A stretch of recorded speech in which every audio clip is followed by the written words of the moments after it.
videu se mohou objevit mírné přeřeky, ale jsem si jistý, že 95% bude dobře. Toto video nevzniklo za podpory žádného serveru či kanálu. Všechny skladby, montáže a klipy budou vypsány na konci videa. Jedná se hlavně o video do podkladů, takže se nestěžujte na nezáživný vizuál. Děkuji za pochopení.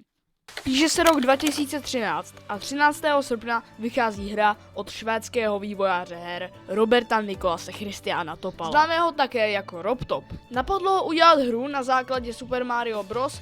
A obecně plošinovek, na kterých vyrůstal. GD nebyl jeho první herní titul. Měl ještě třeba hru Bounce Ball, ale tohle je o jiné hře. Geometry Dash. A vy se právě teď díváte na její historii.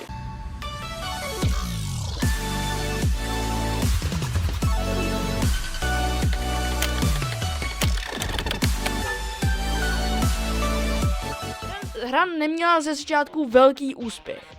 Teď myslím verzi 1.0. Hned poté si začali přidávat další hráči. Hra měla dokonce možnost, že jste si mohli vytvořit vlastní level a uploadnout ho. Aby se tak stalo, museli jste level dát. Potom přišel ale level, který dozajista změnil a zároveň zachránil Geometry Dash. Hráč M2 Call totiž vytvořil level Demon Park. Tenhle level byl tehdy tak moc obtížný, že samotný RobTop vytvořil novou obtížnost pro levely jako Demon Park. Demon.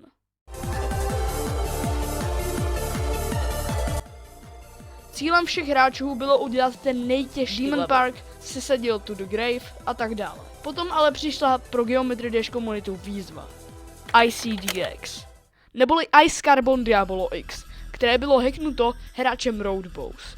Takže bylo možné, že Ice Carbon nejde dohrát. Ten, kdo by dal Ice Carbon Diablo X jako první, by se tím pádem stal nejlepším hráčem Geometry Dash. Není divu, že se tedy všichni snažili level dát. Lidé se začali všímat hráče jménem Riot, který měl šanci na dohrání ICDX. A to se překvapivě stalo. Oh my god! Oh my god! Riot si tehdy nasadil korunu nejlepšího hráče. Po ICDX přišlo Cataclysm, které taky dost ovlivnilo komunitu. Riot totiž začal dělat pokračování Cataclysm. Začal dělat Monstrum.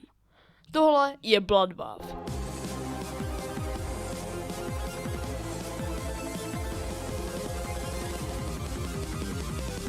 Level, který je 5krát a více těžší než Cataclysm.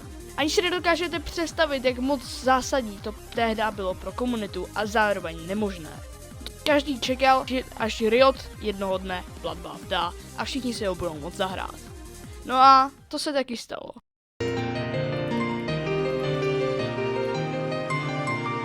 Oh my god!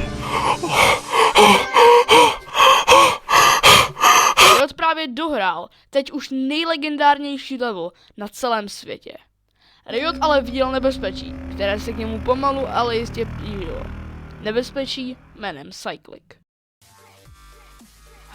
Tohle je Nine Circles, hard demon s velmi specifickým designem.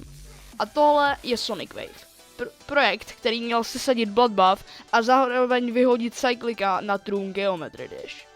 A tak se i stalo. Sonic Wave byl 10krát těžší než Bloodbath, což bylo pro hráče nepředstavitelné. A teď se připravte, protože vám řeknu typický syndrom nejtěžších levelů.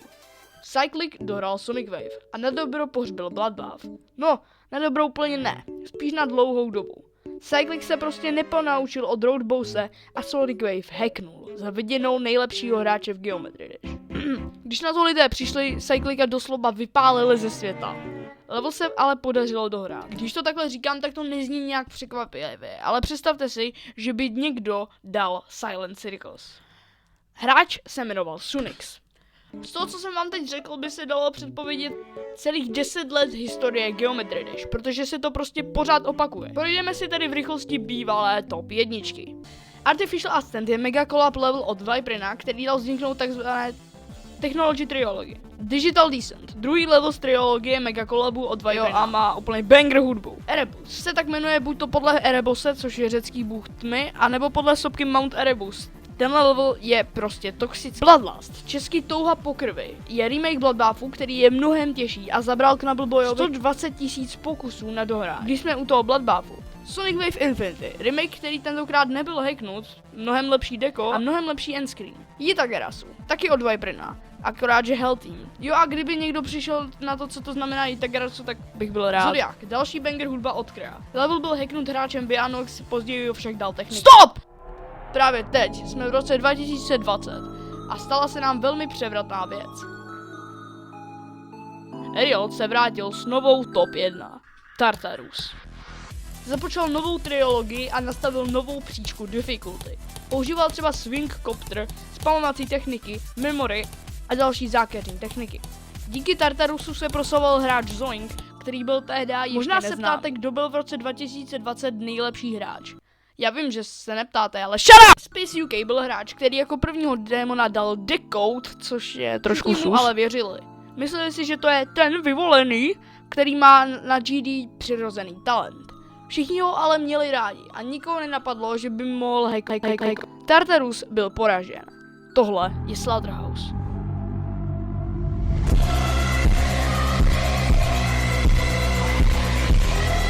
To pravý monstrum. Level od Icecave, který, věřte tomu nebo ne, je remake. Tohle z tohohle starého stejnojmenného Impossible levelu. No, level možná postavil Icecave, ale hádejte, kdo ho verifiednul. Ano, Space UK. V tuhle dobu se začaly na internetu objevovat videa, kde se ho lidé snažili expouznout za hacky. Tyhle videa ale schytaly obrovský hate, protože 96% komunity Space měla ráda. 25.4.2023 ale YouTube tvůrce Paukue našel důkaz, že Space UK používal Zbota, což je druh hacku.